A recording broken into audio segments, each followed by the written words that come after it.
Good morning once again. It's Wednesday.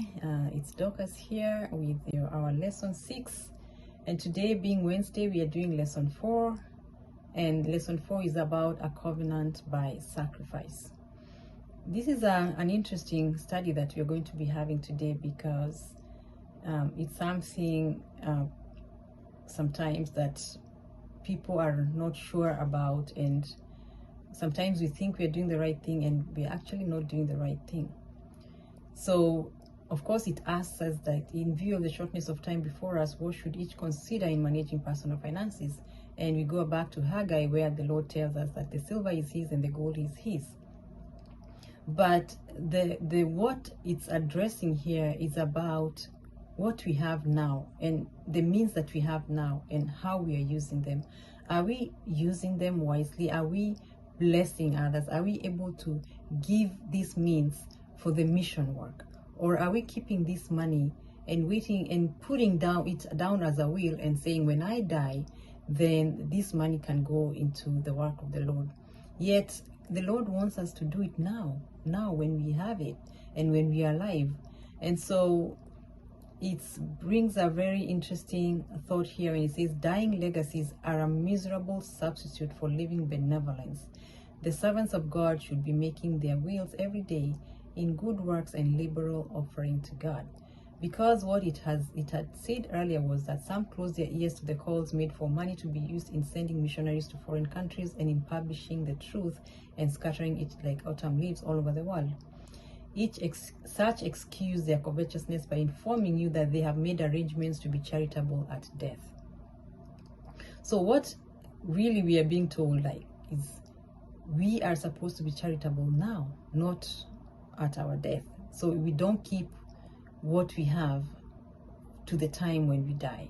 We're supposed to be giving it away now. And also it's warning us about leaving these legacies or these monies to our children or to people who we think we trust. And what happens? Do they use this money the way we would have wanted them to use it? Do they use it for the cause of God, or do we give it and then do we leave it and then they use it the way they want? And sometimes we also give more to our relatives than what we leave for the Lord.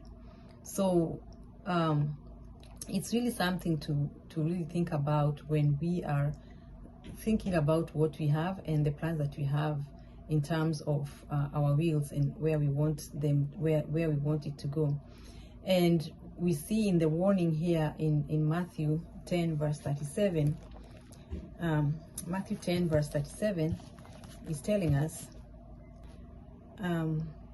he that loveth father or mother more than me is not worthy of me, and he that loveth son or daughter more than me is not worthy of me.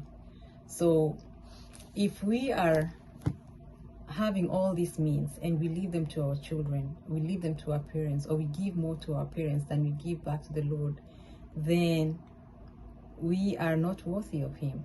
So who is supposed to come first? The Lord is supposed to come first. Of course, we are not told not to give our children or to give our mothers or our fathers, but who should be coming first and who should be getting all this before anyone else gets it? And so it's really something to think about, because we know what the Lord did for us, and He put us first. He died for us.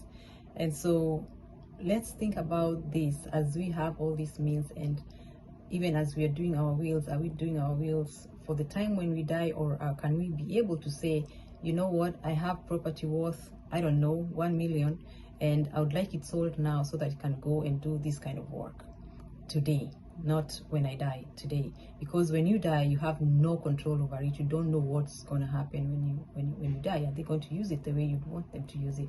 So it's really something to think about. And I hope we do that and consider that. And may we have a blessed Wednesday, and I look forward to seeing you tomorrow.